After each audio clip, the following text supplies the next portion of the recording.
Number 15. Absolute ban on contact with the sentinelese, the most isolated tribe on Earth.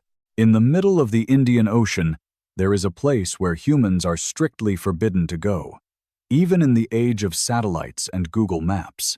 That place is North Sentinel Island, home to the sentinelese people, the most isolated community still existing on Earth. Anthropologists believe they have lived there for more than 60,000 years, with a population estimated between 50 and 200 people. They survive by hunting and gathering with spears and bows, live in leaf huts, and speak a language that has never been decoded by modern humanity. India has established a restricted zone extending 5 nautical miles around the island, enforced by strict patrols since 1956, following a policy of observe from a distance, no interference.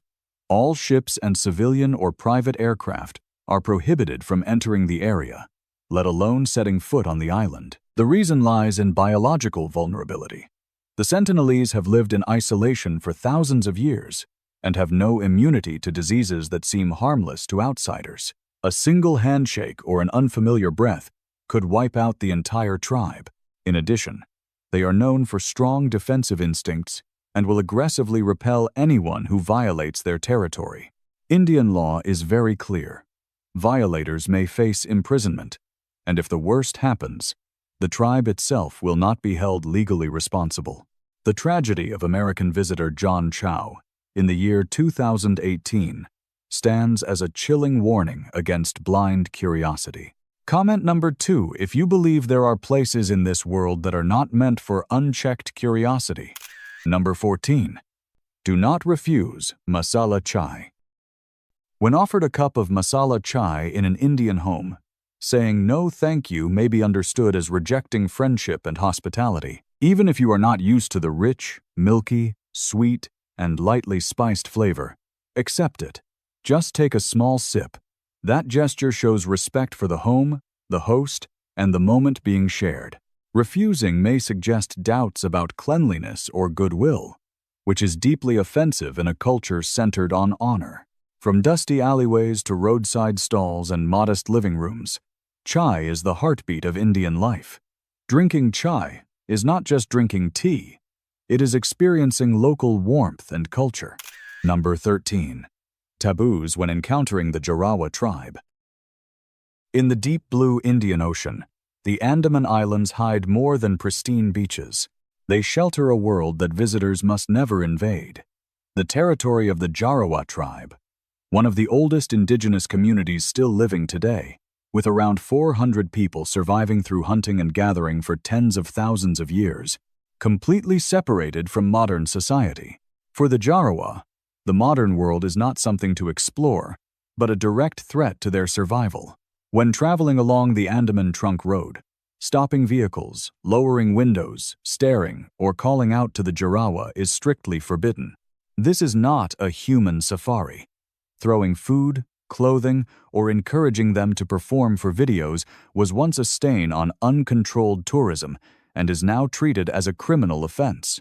Photography, video recording, or audio recording of the Jarawa is completely banned, with heavy penalties and immediate deportation. More seriously, any physical contact is forbidden.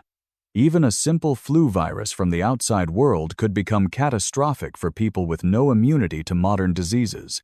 Protecting the Jarawa means protecting one of Earth's most precious cultural legacies. Let them live in peace, away from flash cameras and modern curiosity. Number 12. No full freedom to choose a life partner. While much of the world celebrates individual freedom and romantic choice, many young men and women in India do not have complete control over their love lives. Here, marriage is a social agreement deeply involving family and lineage. Even in the year 2026, an estimated 90% of marriages are still arranged, with parents playing a central role in selecting partners based on caste, religion, economic status, and even astrology. Although modern dating apps are becoming popular, they often serve the purpose of what is called voluntary arranged marriage. Crossing religious or caste boundaries for love still faces heavy social pressure. In conservative regions, choosing one's own partner may be seen as a threat to family honor, leading to unpredictable consequences. In some cases, so-called love detectives are hired to thoroughly investigate a potential partner's background. The Indian government continues to work toward eliminating these prejudices through stricter marriage laws. Number 11. The largest religious gathering on Earth, with 150 million people.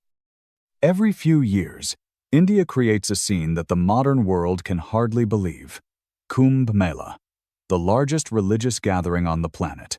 At its peak, between 100 million and 150 million people gather along a single river area, so massive that satellite images capture the crowd as a moving, living entity. UNESCO has recognized it as an intangible cultural heritage. For visitors, it can be the most overwhelming moment of a lifetime. For several weeks, a temporary city rises from river sand, complete with tents, bridges, field hospitals, temples, and an enormous security system. When the festival ends, it all disappears as if it never existed. But entering this space requires strict adherence to rules. Pilgrims bathe in the river for spiritual purification, so soap and chemicals are forbidden. Bathing order is strictly respected, especially during main bathing days involving Naga sadhus. Vegetarian food is the norm, while meat, alcohol, and tobacco are not allowed. Modest clothing, humility, and patience are the true entry ticket. Photographing monks requires permission, and unauthorized drones are unthinkable. This is a city powered entirely by faith, and joining the flowing crowd feels like a journey through the heart of an entire civilization. Comment number 6. If you are amazed by a religious event that gathers over 100 million people at once. Number 10. Do not accept help too easily. India is known for hospitality, but you should not trust every offer of help. As soon as you step into a crowded train station, a stranger may suddenly grab your suitcase, clean your shoes, or offer enthusiastic directions. It sounds friendly, but the price is rarely voluntary. Once the task is done, even if you never asked, they may demand a surprisingly high payment, and refusal can make the situation uncomfortable. The safest approach is to firmly say, "No, thank you," and hold on to your belongings. If you need assistance, only choose official porters wearing uniforms with visible identification, and agree on a price beforehand.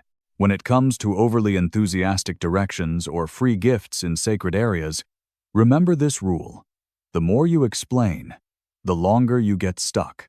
Indian friendliness is real, but personal awareness is the key to a smooth and stress-free journey.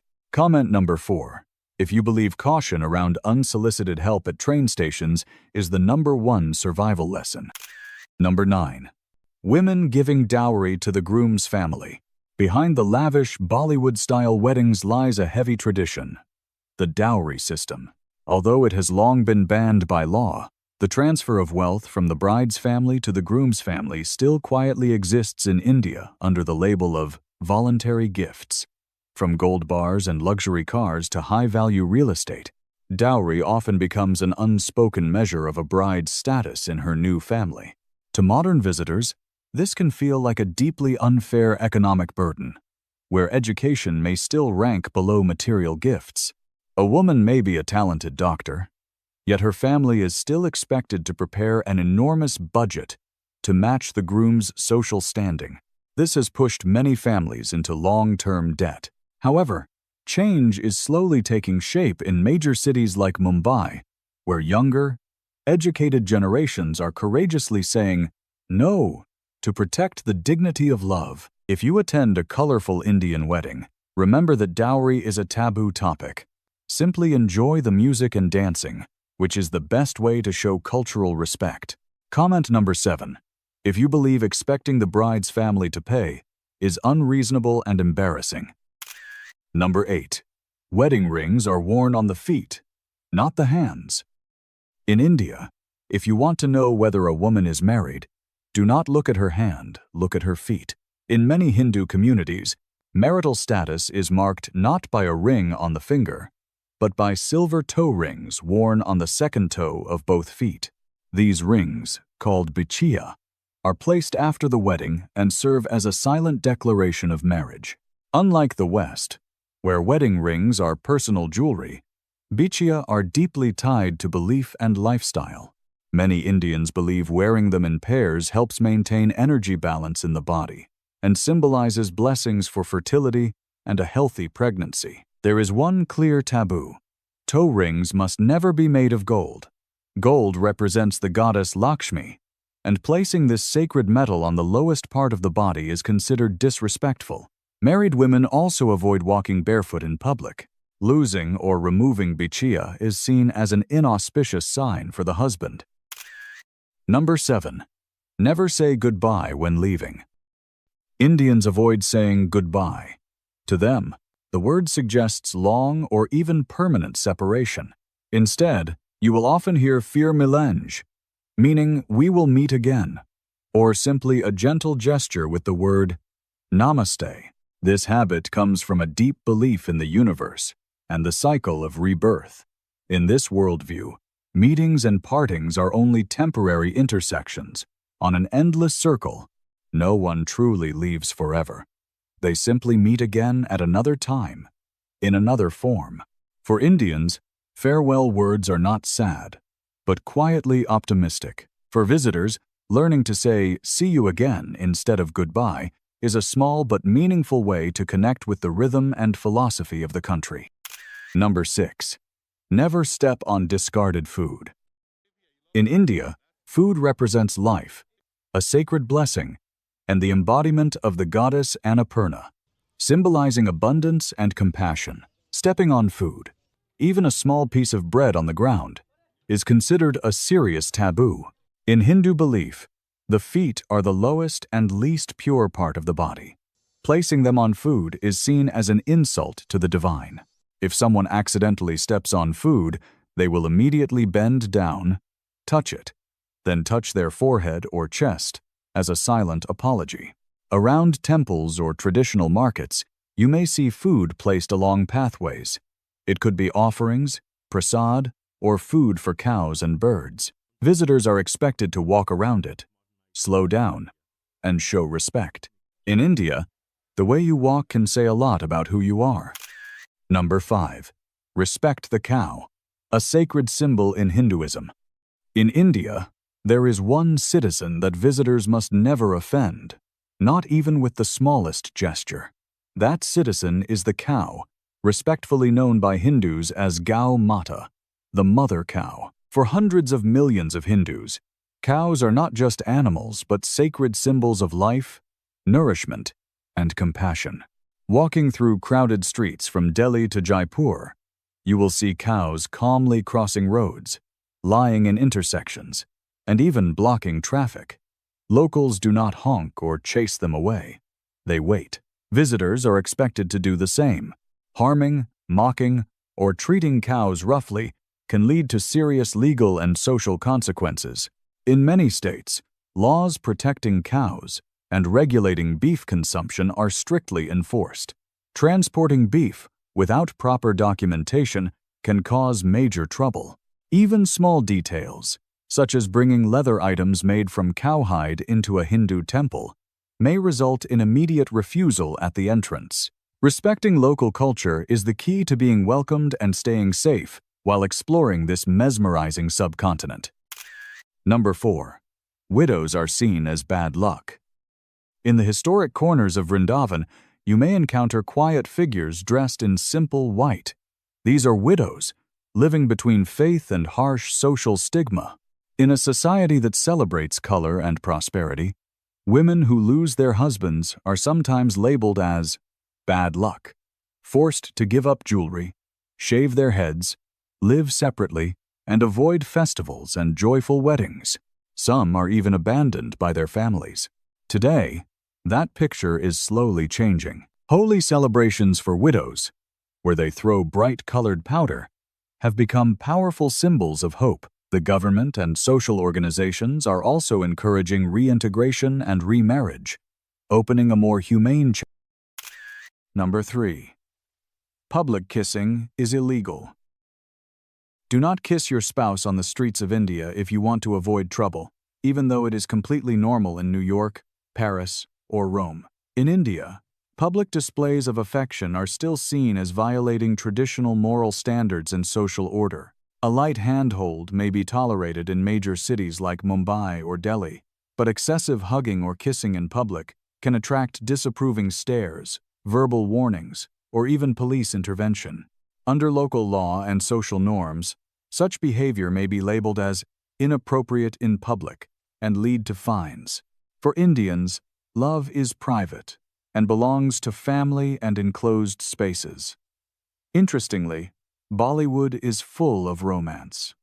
But real life remains modest. Smart travel in India means learning to love quietly, respecting culture, and keeping your journey smooth and memorable. Number 2. The head is the most sacred part of the body. In many parts of the world, touching someone's head is a friendly gesture. In India, it can cross the line between politeness and offense. In Hindu spiritual values, the human body is clearly ranked. The head is the most sacred, connected to wisdom and the soul, while the feet are the lowest, touching the ground. For this reason, touching someone's head, especially a stranger, an elder, or a monk, is considered inappropriate. Even children are not exceptions.